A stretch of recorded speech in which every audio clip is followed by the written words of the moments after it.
Mummy जी, चाय ले लीजिए। अरे कलमुही, तेरे हाथों से तो चाय पीते हुए भी डर लगता है, कहीं इससे तेरा रंग मुझ पर ना चढ़ जाए। अगर इन्हें इतनी ही शर्म होती तो मेरे इतने हैंडसम भाई को इस तरह फंसाती नहीं। बानी और शिवम की लव मैरिज हुई है। बानी के ससुराल में उसकी ननद और सास है, जिन्हें अपने गोरे रंग पर बहुत गुरूर होता है, जिस वजह से वो बानी को सिर्फ उसके सांवले रंग की वजह से नापसंद करती है और हमेशा उसे ताने सुनाती रहती है। बानी उनकी सभी जली कटी बातें सुनकर चुपचाप वहां से चली जाती है। तुम माँ और छोटी को कुछ बोलती क्यों नहीं? मम्मी जी बड़ी हैं, हर छिटकी ना समझ, इस तरह उन्हें उल्टा जवाब देना सही नहीं। मेरी जिम्मेदारी उनकी सेवा करना है, जो मैं पूरे दिल से हमेशा करती रहूंगी। ऐसा बोलकर बानी रसोई में जाकर रात के खाने की तैयारी करने लगती है। रात को खाना खाते हुए बानी की सास उसे कहती है, कल मैंने अपनी फ्रेंड्स के साथ किटी पार्टी रखी है, समय से सारा खाना बना देना और अपना मनहूस चेहरा लेकर ज्यादा उनके सामने मत आना, समझी? माँ, बानी आप दोनों की कितनी परवाह करती है, फिर भी आप उससे इतना बुरा व्यवहार क्यों करती हैं? अरे एक तो लव मैरिज करके इस कलमुही को हमारे सर पर लाकर बिठा दिया और अब हम इसे कुछ बोल भी नहीं सकते क्या? भैया तो इनकी तरफदारी करेंगे ही, आखिर इन्होंने पूरी तरह उन्हें अपने वश में जो किया है। जिसे जो करना है करे, बस कल मेरा सारा काम समय पर हो जाना चाहिए। इस पर सब खाना खाकर सोने चले जाते हैं और अगले दिन बानी जल्दी उठकर सास की किटी पार्टी के लिए तैयारियां शुरू कर देती है, जिस पर पार्टी शुरू होने के बाद सास की सहेलियां कहती हैं, अरे वाहरी, तेरी बहू ने तो बड़े स्वादिष्ट समोसे बनाए हैं। हाँ भाई, रंग कैसा भी हो, खाना बनाने में बिल्कुल अन्नपूर्णा है। अरे इसकी भी क्या बात करनी, मेरी बेटी से मिलो, इसकी सुंदरता के आगे तो उर्वशी रंभा भी फेल है। उर्वशी रंभा को तो फेल कर देगी, पर क्या अन्नपूर्णा बन पाएगी? अरे इसे काम करने की क्या जरूरत, उसके लिए बानी है तो। और मैं तो इसकी शादी भी किसी नौकर चाकर वाले घर में ही करूंगी। बानी वापस रसोई में चली जाती है और किटी पार्टी चलती रहती है। उसी रात को बानी की सास गुस्से में चिल्लाते हुए अपने कमरे से बाहर निकल कर आती है। हाय रे, चोरी हो गई मेरे पैसे, पक्का पक्का इस कलमुही की वजह से हुआ है ये सब। अरे क्या हुआ माँ, कौन सा आसमान टूट गया? अरे आसमान तो उसी दिन टूट गया था जब तू इस कलमुही से शादी करके इसे घर में ले आया था।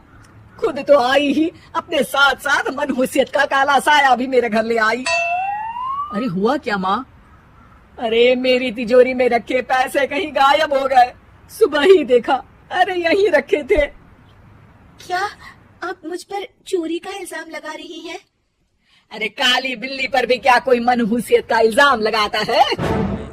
ऐसा बोलकर बानी की सास वहां से चली जाती है, जिसके बाद शिवम और बानी बात करने लगते हैं। देखो मम्मी की बात का बुरा मत मानना, वो बस परेशान है ना, इसलिए कुछ भी बोल गई। वो परेशान नहीं, मुझसे नफरत की वजह से ऐसा बोलकर गई हैं। उन्हें मैं हमेशा एक आंख नहीं सुहाती। देखो बानी, अगर तुम चाहो तो हम दूसरा घर लेकर वहां शिफ्ट कर सकते हैं। आखिर तुमसे प्यार करके तुम्हें अपनी जिम्मेदारी पर इस घर में लेकर आया हूँ, इस तरह टॉर्चर नहीं होने दे सकता। अगर आप साथ हैं तो मुझे किसी चीज की टेंशन नहीं, और आखिर वो हमारे बुजुर्ग हैं, हम उन्हें और छुटकी को इस तरह अकेले छोड़कर कैसे जा सकते हैं। इसके बाद बानी भी अपने कमरे में चली जाती है और अब हर रोज उसकी सास की तिजोरी से पैसे गायब होने लगते हैं। इसी तरह कुछ समय बीत जाता है और वो हर बार हर चीज का इल्जाम बानी पर लगाती है, पर बानी कभी कुछ भी नहीं बोलती। कलमुही नास पीटी, बहू को घर की लक्ष्मी बोलते हैं, ये तो पनौती बनकर आई है, पनौती। एक रात बानी की सास को आधी रात में प्यास लगती है, तो वो पानी पीने रसोई की तरफ जाती है। तभी उसे अपनी बेटी के कमरे में कुछ आवाज सुनाई देती है। हाँ, मैंने मम्मी की तिजोरी से हर रोज थोड़े थोड़े पैसे निकाल कर हम दोनों के लायक खूब पैसे इकट्ठे कर लिए हैं, और मम्मी आज तक उस सब के लिए भाभी को ही जिम्मेदार समझती है। तुम बस जल्दी से आकर मुझे यहाँ से ले जाओ और हम कहीं दूर जाकर शादी कर लेंगे। मम्मी को कुछ पता नहीं चलेगा, सब मुसीबत खत्म। अपनी बेटी की ये सारी बातें सुनकर बानी की सास भौचक्की रह जाती है और अपने कमरे में वापस चली जाती है। जब अगली सुबह बानी सास के कमरे में आती है, मम्मी जी, क्या बात है, आज आप कमरे से बाहर ही नहीं आई? आपकी तबीयत तो ठीक है ना? क्या छुटकी कमरे से बाहर आई या तुम उसके कमरे में गई? नहीं नहीं, क्यों, जाना है क्या? मैं अभी चली जाती हूँ। नहीं, कोई कहीं नहीं जाएगा। इस पर वो बानी को साथ लेकर कमरे से बाहर आती है, जहाँ शिवम भी होता है। वहाँ उसकी सास बोलती है, छुटकी मेरी तिजोरी के सारे पैसे लेकर अपनी माँ के बारे में कोई ख्याल करे बिना किसी लड़के के साथ घर छोड़कर चली गई। और बहू, तुमने मुझ जैसी सास की सेवा करने के लिए अपने ही पति के साथ दूसरे घर जाने से मना कर दिया। मैंने हमेशा तुम्हारा रंग देखा अच्छा ही नहीं, जो मेरी सबसे बड़ी गलती है। मुझे माफ कर दे बेटा। और इसके बाद बानी की सास कभी अपनी बहू की तारीफ करते थकी नहीं। मम्मी जी, चाय ले लीजिए। अरे कल मुही, तेरे हाथों से तो चाय पीते हुए भी डर लगता है, कहीं इससे तेरा रंग मुझ पर ना चढ़ जाए। अगर इन्हें इतनी ही शर्म होती तो मेरे इतने हैंडसम भाई को इस तरह फंसाती नहीं। बानी और शिवम की लव मैरिज हुई है। बानी के ससुराल में उसकी ननद और सास हैं, जिन्हें अपने गोरे रंग पर बहुत गुरूर होता है, जिस वजह से वो बानी को सिर्फ उसके सांवले रंग की वजह से नापसंद करती है और हमेशा उसे ताने सुनाती रहती है। बानी उनकी सभी जली कटी बातें सुनकर चुपचाप वहाँ से चली जाती है। तुम माँ और छोटी को कुछ बोलती क्यों नहीं? मम्मी जी बड़ी हैं, हर चीज की ना समझ, इस तरह उन्हें उल्टा जवाब देना सही नहीं। मेरी जिम्मेदारी उनकी सेवा करना है, जो मैं पूरे दिल से हमेशा करती रहूंगी। ऐसा बोलकर बानी रसोई में जाकर रात के खाने की तैयारी करने लगती है। रात को खाना खाते हुए बानी की सास उसे कहती है, कल मैंने अपनी फ्रेंड्स के साथ किटी पार्टी रखी है, समय से सारा खाना बना देना और अपना मनहूस चेहरा लेकर ज्यादा उनके सामने मत आना, समझी? माँ, बानी आप दोनों की कितनी परवाह करती है, फिर भी आप उससे इतना बुरा व्यवहार क्यों करती हैं? अरे एक तो लव मैरिज करके इस कलमुही को हमारे सर पर लाकर बिठा दिया और अब हम इसे कुछ बोल भी नहीं सकते क्या? भैया तो इनकी गिरफ्तारी करेंगे ही, आखिर इन्होंने पूरी तरह उन्हें अपने वश में जो किया है। जिसे जो करना है करे, बस कल मेरा सारा काम समय पर हो जाना चाहिए। इस पर सब खाना खाकर सोने चली जाती है और अगले दिन बानी जल्दी उठकर सास की किटी पार्टी के लिए तैयारियां शुरू कर देती है। जिस पर पार्टी शुरू होने के बाद सास की सहेलियां कहती हैं, अरे महारी, तेरी बहू ने तो बड़ी स्वादिष्ट समोसे बनाए हैं। हाँ भाई, ये कैसा आदमी हो, खाना बनाने में तो अन्नपूर्णा है। अरे इसकी भी क्या बात करनी, मेरी बेटी से मिलो, इसकी सुंदरता के आगे तो उर्वशी रंगा भी फेल है। उर्वशी रंगा को तो फेल कर दी, और क्या अन्नपूर्णा बनवाएगी?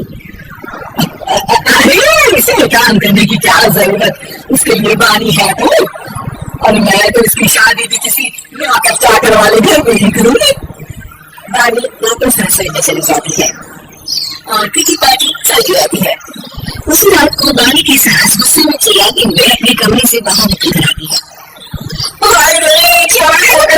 मेरे पैसे की वजह से उड़ाएंगे से। क्या हुआ? कौन सा आसमान टूट गया? अरे आसमान तो उसी दिन टूट गया था, से शादी करके उसे घर में ले आया था। अपने साथ सबका कागज है, अरे मेरी तिजोरी में रखे पैसे कहीं गायब हो गए, सुबह ही देखा, अरे यही रखे थे। आप मुझ पर चोरी का इल्जाम लगा रही हैं?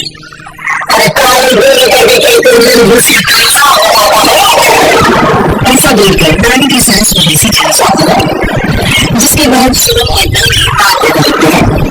देखो, मैंने क्या बात माना, तो बस परेशान हो, इसलिए कुछ देर हो गई। तू परेशान नहीं, मुझसे नफरत की वजह से ऐसा बोलकर गई है, तो मैं हमेशा एक आंख नहीं सोचती। चाहो तो हम दूसरा देखने की नहीं शिक दे सकते। आपको तुमसे पहले कहती कि मैं अपनी जिम्मेदारी को उस घर में लेकर आई हूँ, इसलिए कौन सा नहीं होने दे सकता। अगर आप साथ हैं तो मुझे किसी चीज की टेंशन नहीं, और आखिर वो हमारे बस का और दुनिया में छुट्टी को इस तरह अकेले छोड़ के कैसे जा सकती है? उसके बाद बानी भी अपने कमरे में चली जाती है और अब हर रोज उसकी सास की तिजोरी से पैसे गाँव को लेते हैं। इसी तरह कुछ समय बीत जाता है और वो हर बार हर चीज का उसे बानी खिलाती है और बानी कभी कुछ भी नहीं बोलती।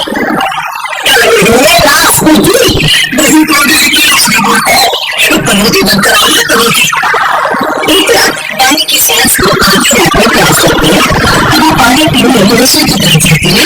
तभी उसे अपनी बेटी की कमरे में कुछ आवाज सुनाई देती है। हाँ हाँ, मैंने मामा की तिजोरी से हर रोज थोड़ी थोड़ी पैसे निकालकर हम दोनों किराए को पैसे इकट्ठे कर रहे हैं और मम्मी आज तक उस सबके लिए भाजी को ही जिम्मेदार समझती है। जल्दी से आकर मुझे यहाँ से ले जाओ और हम कहीं दूर जाकर शादी कर लेंगे। मम्मी को कुछ पता नहीं चलेगा। सब मुसीबत खत्म। अपनी बेटी की ये सारी बातें सुनकर बानी की सास बहुत चुप रह जाती है और अपने कमरे में वापस चली जाती है। जब अगली सुबह बानी सास की कमरे में आती है, मम्मी जी क्या बात है, आज आप कमरे से बाहर ही नहीं आई? अपनी तबीयत अच्छी तो है? क्या छुटकर कमरे से बाहर आई या तुम उसके कमरे में गई? नहीं, जाना है क्या? मैं अभी चली जाती हूँ। नहीं, यहाँ कहीं मर जाएगा। इस पर वो बानी को सोते हुए कमरे से बाहर आती है जहाँ शाम होता है। वहाँ उसके सास बोलती है, के सारे पैसे लेकर अपने भाई को मारने को लुटाया बड़े बिना किसी लड़के के साथ भी छोड़कर चली गई। और बहू, तुमने मुझ जैसी सास को सुना करने के लिए अपनी बेटी के साथ दूसरे घर जाने से मना कर दिया। मैंने हमेशा तुम्हारा नहीं देखा अच्छा ही नहीं जो मेरी सासू नहीं जाती है, जो मैं उस पर भी देखा। और इसके बाद रानी की सास को भी अपनी बहू की तारीफ देती थकी नहीं।